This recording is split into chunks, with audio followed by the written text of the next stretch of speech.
ఏదో వీళ్ళ ఉపసక పాపం వీళ్ళ ఉద్యోగాలకు తప్పాడే కూడా చూపెట్టాడు.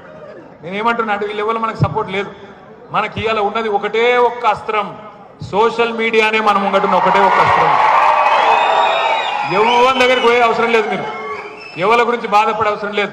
మీరు చేయాల్సిన పనల్లో ఒకటే, మీ ఊళ్ళే మీ కండ్ల ముంగట ఇలా చెప్పులు కనబడుతున్నాయి, ఎరువుల దుకాణాల ముంగట చెప్పులు కనబడుతున్నాయి క్యూలా. మళ్ళొక్కసారి ఆధార్ కార్డులు చెప్పులు ఆనాటి రోజులు తెస్తాడంటే నిజంగానే ఆనాటి రోజులు వచ్చినాయి. మళ్ళా ఆనాటి రోజులు మళ్ళా చెప్పుల వరుసలు కనబడుతున్నాయి. మీరు చేయవలసిందల్లా ఒకటే, ఒక ఫోటో కొట్టుండ్రి, ఒక వీడియో తీయండ్రి, వాట్సాప్లో పెట్టుండ్రి. ఈ చెత్త ప్రభుత్వం ప్రజా పాలన అంటే ప్రజలను సతాయిస్తున్న ప్రభుత్వం అని ఒక్క మాట పెట్టండి. మీరు ఒక్కొక్కరు ఒక్కొక్క కేసీఆర్ లాగా సోషల్ మీడియాలో విజృంభించాలని చెప్పి నేను కోరుతా ఉన్నా బీఆర్ఎస్ విద్యార్థులను. ఒక రిక్వెస్ట్ మీ అందరితో, మర్చిపోండి. మన పేపర్లలో ఫోటోలు ఇస్తారు, టీవీలలో చూపెడతారు, మర్చిపోండి, చూపెట్టరు. వాళ్ళు డిసైడ్ అయిపోయింది. మన జగదీష్ అన్న మంచిగా చెప్పిండు, ఇప్పుడు రాష్ట్రంలో మీడియా సంస్థలు పనిచేస్తలేవు. మన క్యారెక్టర్లు ఖతం చేసే స్లాటర్ హౌజులు కొన్ని పనిచేస్తున్నాయి.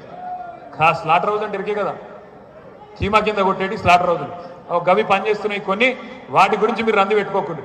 అలా చూపెట్టినా చూపెట్టకపోయినా మీ చేతుల్లో మీ ఫోన్లో ఉన్న అస్త్రాన్ని వాడండి. ఆ వాట్సాప్ను, ఆ కెమెరాను, ఆ వీడియోను వాడండి.